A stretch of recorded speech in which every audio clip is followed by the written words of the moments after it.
최근 많이 이야기가 나왔던 지역이죠. 그래서 수도권 완전 외곽인데 여기가 인제에서야 뭐 집값 오른다 하고 있는데 사실은 그거 마지막 발악이에요. 외곽으로 가면 갈수록 밀려나가는 거.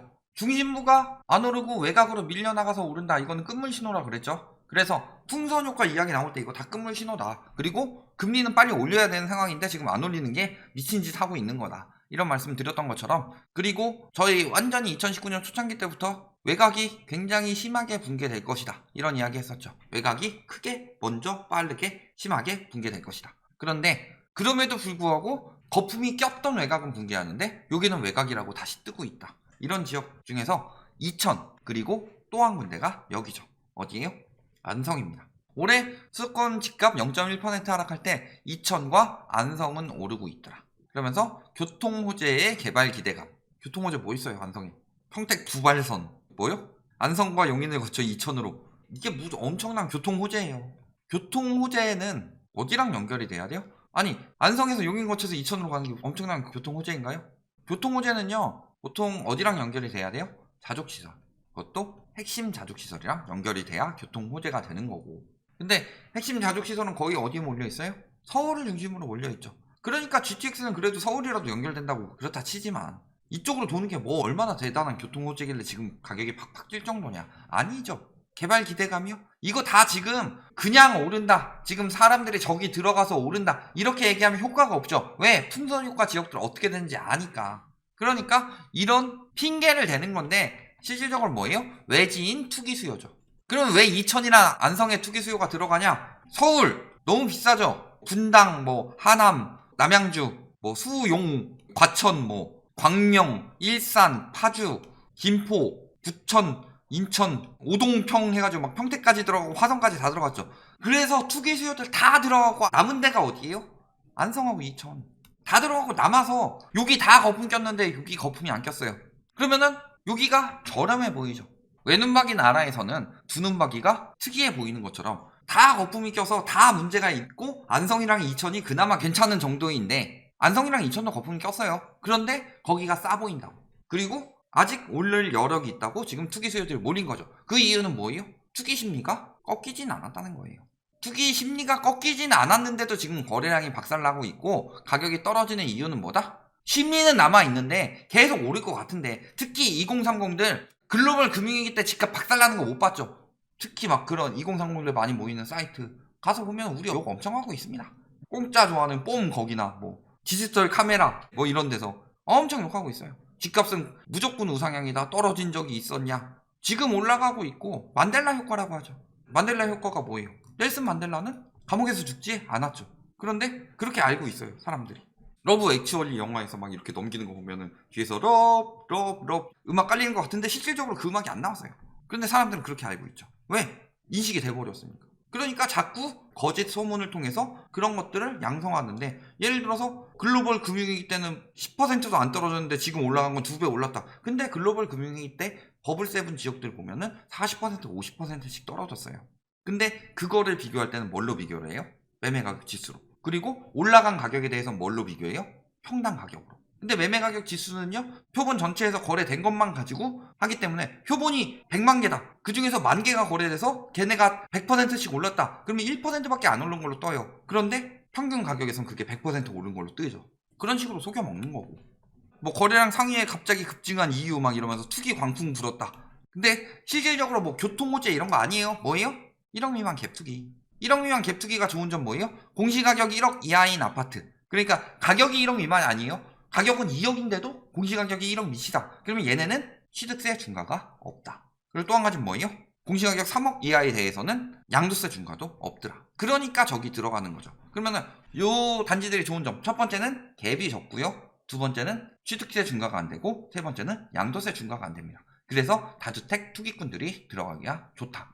그래서 보면은 1억 미만 아파트를 사게 될 경우는 취득세 중과에서 배제되고, 공시가격 3억 미만에 대해서는 양도세 중과까지 배제가 된다. 그러니까 수익이 굉장히 커지는 거죠. 그리고 문제는요, 지금 공시가격 1억 미만이라고 지금이야 다시 들어가는 거죠. 왜? 3월에 공시가 이미 됐으니까. 그런데 지금 사가지고 가지고 있다가 거래량 더럽게 안 나오고 있는데 내년 3월에 공시가격이 1억 넘어가 버리게 된다면 저 단지를 살 사람은 없습니다. 자, 그래서 갭투기 순위를 보더라도 요거 물론 이게 갭투기가 다 나온 게 아니고 확실히 갭투기인 것만 이야기를 한 거죠. 그랬을 때 전국에서 15위, 경기도에서 3위를 찍었고요. 무갭투기나 마이너스 갭투기, 즉 깡통 전세 거래들이 되고 있다는 거죠. 이거 망하면 세입자들은 무슨 죄예요? 좀 더 투기를 확실하게 억제하려면은 세입자한테 피해가 돌아가지 않도록 다 집주인에게 환수할 수 있는 그런 게 필요하다. 예를 들어 경매 넘어갔어요? 경매 넘어가고서 배째라 해버리면은 피해는 세입자가 봐요. 저거에 대해서 좀 더 확실한 법이 정해져야지 저런 무갭투기, 깡통전세 이런 것들이 판치지 않고 빌라 시장인 바지 사장이 이딴 것도 사라진다. 또 보면 어때요? 21년, 22년 거래량 최고를 나타내고 있죠. 쭉 올라가고 있다. 그리고 1억 4천 매물 나와 있죠. 지금 다 가격이 이러니까 이런 데만 올라가고 있는 거죠. 좀 떨어졌다가 지금 조금 다시 슬금슬금 올라가고 있는 거죠. 공시가격 책정 끝났으니까. 그리고 전세가도 같이 끌어올리고 있는 중이다.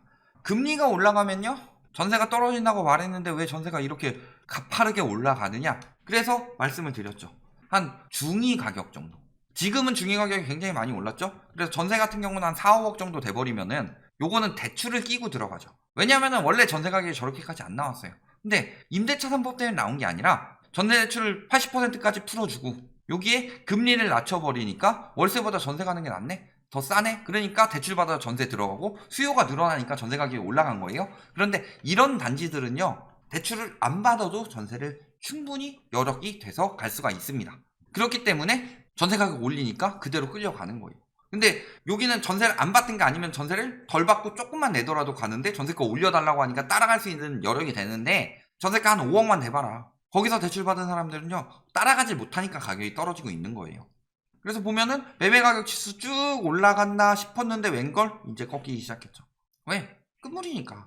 투기꾼들이 우당탕 들어가서 돈 번다? 아니에요. 지금 우당탕 들어가는 사람들은 설거지 부대고 더 전에 들어가서 지금 이 사람들한테 심리 조장해서 팔아먹는 사람들이 진정한 투기꾼이고 돈 버는 사람들이고, 지금 우당탕 들어가는 사람들은 아이고 안성 오른데 2천 오른데 집값은 계속 오르고 갭투기 돈도 얼마 안 들고 무갭투기니까 내가 사야지, 나 20대인데도 돈 한 푼 안 들고 살 수 있으니까 집주인 해서 여러 채 살 수 있다, 부동산 가격으로 난 나중에 부자가 될 거야, 이거 올라가면 집값 그거 다 내 돈이야, 한 채당 1,000만 원씩만 올라봐, 10채 사면 내가 1억을 버는 건데 순식간에, 이런 장밋빛 꿈에 부풀어서 들어가는 사람들이 설거지 부대가 되는 거다. 그리고 전세 가격은 아직도 찔끔찔끔 오르고 있는 거. 전세가 낮으니까요. 그래서 경기도는 지금 계속 전세가 떨어지고 있다. 왜? 저기야 1억 미만 이런 데가 많으니까 그런 데서 올라가는 것처럼 보이지만 한 중대형만 가봐라, 9평 이상만 가봐라, 전세가가 떨어지고 있는 거죠. 이런 상황에서 전세가는 올리는데 한계가 있는데 매매가는 거기서 더 비싸게 사달라고 계속 올리니까 전세가율은 조금 떨어진 거고요. 여기서 전세가율이 팍 올라간 이유는 통계상의 문제죠. 그러니까 엄밀하게 말하면 전세가율은 이렇게 떨어지고 있는 추세다. 그리고 거래량 보면은 외지인들이 이제 들어와서 사재 끼고 있다. 특히 3월부터. 물론 2, 3월 자료지만. 그리고 법인들이 많이 사고 있다. 그리고 매매 거래량 역시도 3월부터 늘었죠. 근데 문제는요, 지금 5월에 전국적으로 다시 침체가 오고 있습니다. 5월 지금 16일 기준인데 확연히 줄어든 게 보이죠. 물론 아직 신고 기간은 많이 남았지만 이렇게 치고 올라갈 상황으로 보이진 않죠. 거래량도 슬슬 무너지고 있다. 즉 이제 안성, 이천 다 빼먹었어요. 강원도는 이미 빼먹고 있었고, 그러면 어디로 갈까요? 이제 풍선효과 어디까지 번질까요? 서울, 대전, 대구, 부산 찍고 한 다음에 저기 뭐 대마도까지 번지고 도쿄 집값은 서울 풍선효과로 올라갈까요? 울릉도 찍고 독도 찍고 하와이 찍고 저기 미국으로 집값 올릴까요? 서쪽으로 인천 찍었으니까 이제 상하이 쪽으로 가가지고 중국 집값 올려요? 실수요가 없는 데까지 풍선효과가 번진다는 거요, 나중에 황금성이 개박살 난다는 소리입니다. 팔리지가 않아요. 왜? 투기 수요가 막혔다, 금리 인상되고 그래서 전세 가격 떨어지거나 뭐 여러 가지 요인으로 지금 집값이 오르는 시기가 아니다 라고 해서 투기 심리가 줄어들었다. 그러면 결국엔 마지막에 실수요한테 팔아치워야 되는데 실수요가 없으면요, 계속 떠안고 있어야 됩니다. 그래서 보면 어때요? 이거 한 3억대? 아까 1억 미만 갭투기 그런 건 그래 보이는데 한 3억 가까이만 돼봐도 지금 가격 상승이 멈추고 슬슬 떨어지고 있는 것들이 보이고 있죠. 물론 다만 거래보다 호가는 높인다. 비싸게 팔고 싶으니까. 근데 누가 사줘요? 이런 거나 사지.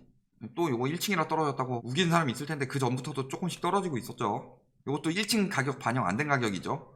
전세가도 뭐 올라가는 데도 있지만 슬슬 이제 꺾이고 있는 분위기로 바뀌고 있다. 이제 갭투기 하기 쉬워지지 않는다.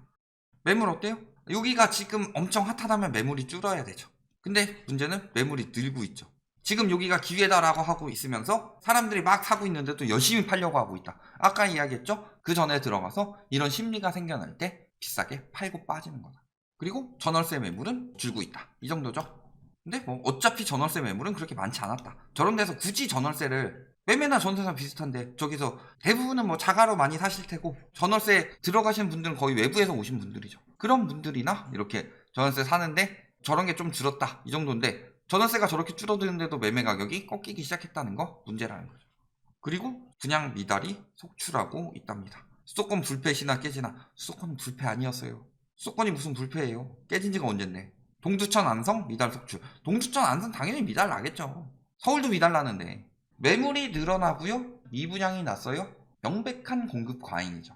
근데 공급은 더럽게 없어요. 2022년에 입주가 한 채도 없네요. 그리고 공급은 2020년, 2021년 두 개가 좀 적었죠? 그리고 내년부터는 공급이 쏟아집니다. 요걸 기준으로 봐서 공급 부족이라 집값 올랐다. 공급 과잉이라 집값이 떨어진다. 이런 이야기랑 비교해보면은 2020년에는 뭐 튀든가요? 21년 한 중반쯤 돼서야 튀죠.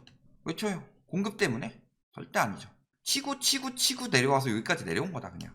공급 과잉이면 전세 시장에 큰 타격을 주기 때문에 신규 아파트가 들어오면 그 정도의 차이이고 일시적인 영향이 갈 뿐이지 사실 엄밀하게 말하면은 공급보다 더 중요한 건 수요다. 그런데 맨날 수요 이야기 안 하고 공급 이야기만 하는 이유는 공급을 해야 건설사들이 밥벌이가 되기 때문인 거고 오히려 21년에는 공급이 있었는데 22년엔 공급이 한 채도 없는데 벌써 꺾이고 있죠.